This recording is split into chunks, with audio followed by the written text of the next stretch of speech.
ولمن خاف مقام ربه جنتان فبأي آلاء ربكما تكذبان ذواتا أفنان فبأي آلاء ربكما تكذبان فيهما عينان تجريان فبأي آلاء ربكما تكذبان فيهما من كل فاكهة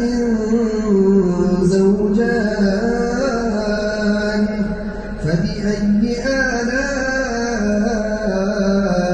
ربكما تكذبان متكئين على فرش بطائنها من استبرق وجنى الجنتين دان فبأي آلاء ربكما تكذبان فيهن قاصرات الطرف لم يطمثهن إنس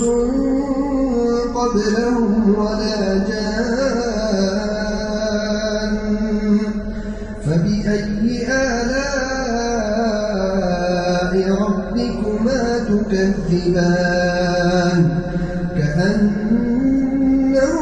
كأنهن الياقوت والمرجان فبأي آلاء ربكما تكذبان هل جزاء الإحسان إلا الإحسان فبأي آلاء